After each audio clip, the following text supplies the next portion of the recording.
Okay, we're looking at another O'Reilly store for Venture Paving. This is store number 2503. It's in Kent, and there's asphalt removal and placement, and there's asphalt removal and concrete placement. There's also path of travel from the city sidewalk, which is going to be from here coming in. We need to correct the slope coming all the way up to this point and going into the front door. Okay,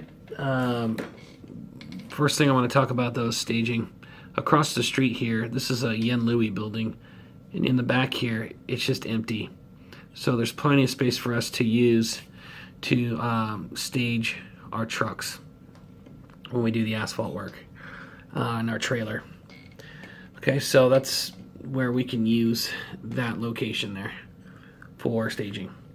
This building looks pretty old. I don't know how much action they're getting out of that, but it looked almost abandoned when I was there. I'm doing this aerial view because my video, I didn't think it was as good as what I'm going to make it right now because I came up with a new game plan. But what we're going to do is look at this site plan here. As you can see in the yellow, we're going to take out all those stalls, which is 1, 2, 3, 4, 5, 6, 7 stalls. In that dimension right there is a 55 by 18, where we're going to remove that asphalt and put in concrete in place of it. And that's going to be 6 inches of concrete. So remove 4 inches and put back 6 inches of concrete. And those two blue areas, those are asphalt patches to fix.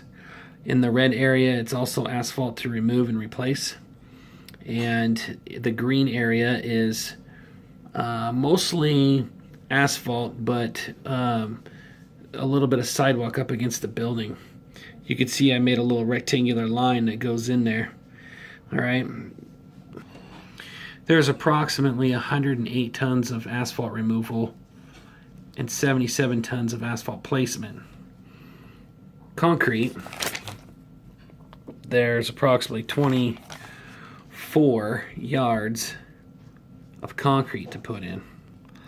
The 24 yards includes that includes that 55 by 18 and this area in green, which is 25 by 18.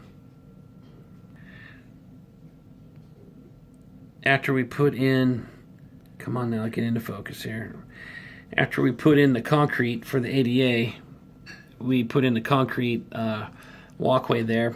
In those 7 stalls, there are 7 wheel stops to remove and relocate back into their stalls after we put in concrete.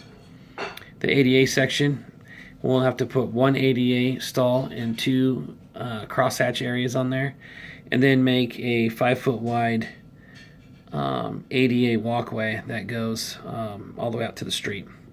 That blue area is a 12 by 20 section of asphalt that we need to remove between the city sidewalk and in this larger area of asphalt, remove and replace. So this is how I see this going down. Day 1, we'd have 5-man crew removing all of the, they'd be demoing all that area in yellow. They'd also be demoing the area in green. And then they'd also be demoing out the sidewalk here. There's 2 entrances at this store. So that's what the storefront looks like. You've got 2 doors. You've got this door here, and then you've also got a door over here. I already talked to the store manager, and they said that on day 1 we could have both of these closed while we do the demo, and then after we do that demo, if we could open up this door and then close this one off, then that means we'd be able to do all that demo of the asphalt going all along here, all along the side of the building, and then all the concrete in front of the building here. If we rip this out first and then open this up to the customers, then they can use this side, and then we can block off the rest of the store here, of the parking lot, and then form up the front here, and then form up the other areas. So that means as we do demo of this, this, and this, we come back that same day, we form this up here actually, and we'll pour the concrete there on day 1. Day 2, come back with 5 guys again, keeping this whole area kind of shut down and letting people park back here. They can walk, or actually they can't walk around there. They'd have to use a storefront here and come around to enter in.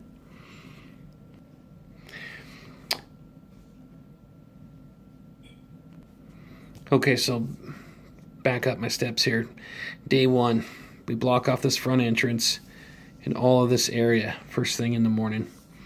And what we do is we demo the sidewalk out, this area where we need to form and pour that day, and then also do the demo on this yellow area.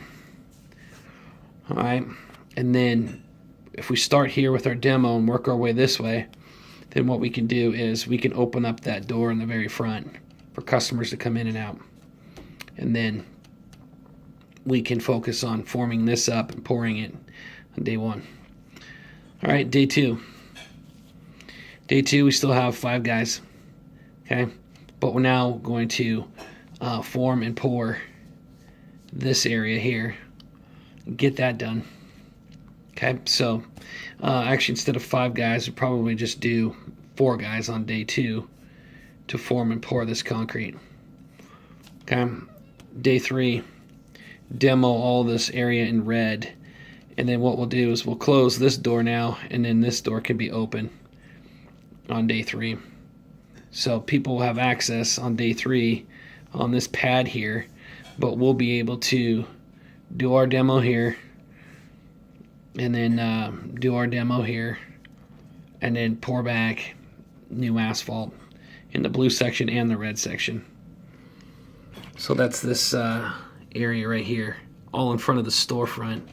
We would take all this out, take all this asphalt out, put in new asphalt up against the building. There'll no longer be concrete up against the building. It'll just be asphalt. The average right now, it says, is 6 inches, but I'm going to say we do an average of 5 inches, meaning we use up to 6 inches around the concrete here, so that way we can build up to the height of the concrete, and then keep it built up along the building here, and then taper it down away from the building, because the flow of water flows down this direction, and then it also goes in this direction. At about this point, it kind of crowns right about here, or that's the crest right here. As you can see on that sidewalk, it's only about 4 inches tall, so this is why I wanted to put 5-inch average on that asphalt, so we could do 6 inches up here and get at the right height of the door, and then butt it up to the new asphalt, or excuse me, the new concrete pad that we're going to put over here. Okay, and then because the concrete will go just about to the left of that front door. See, there's the very front that we would use, but here's the door that we'd be bringing concrete out, and the concrete's going to come just to the left of that door and out this direction in order to create this right here. So where that crosshatch is, that's where the front door is. Okay. Then for striping, we need to put in a 12-inch. Well, actually, we don't need to put any of that striping in right there. We just need to do the cross-hatching like you saw in here. So you've got approximately 300 feet of crosshatch striping, 188 stencil, and then you've got 7 parking stalls to put in at 18 feet long. Then, after you do that, you've got 7 wheel stops to put back in, as you can see in this picture, along the side of the building. The one that's in front of this door needs to come out 4 feet. The rest of these are 2 foot from back of wheel stop to building. Okay. Being that it's used to say loading zone only, no parking in 12-inch right here, it says no parking and then loading zone only. I would like to include that into the price. to stripe in a 12-inch. It's more like 18 inches, but let's do a 12-inch. Loading zone only, no parking. And then let's add another 80 feet of 4-inch white to make a boundary for this loading and unloading zone. The 7 wheel stops that go here, I'd like to paint those yellow after we reset them. Probably be best to touch them up before we put them on that brand new concrete. So whether it's a drop cloth or something like that we use to spray it, or we put tape or something around it, or we roll it on. I just want to be able to refreshen up those yellow wheel stops. Okay, so day 1, 5-man crew to do demo, and we'll need a bobcat and excavator. We'll probably need 2 dump trucks. Day 2, also on day 1, we'll form and pour that concrete. Day 2, have a 4-man crew, and we'll form and pour all this concrete. Day 3, asphalt crew, demo all this asphalt here, and demo and replace asphalt right here. And then finally, striping crew comes in, puts in the crosshatch, the ADA. We also need to add 1 ADA sign.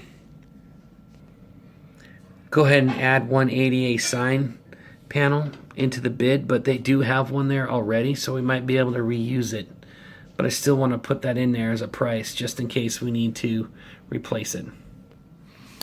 Our budget is $35,000. I want us to take the same approach on these O'Reilly stores as we did the last ones. Apparently, this $35,000 budget means that Tom Ireland was able to get a little bit more money on this job as well as the Lacey job. But I still want us to bid this as best as we can, like we did on the other projects. See where we come in. Okay? Any other questions? Let me know.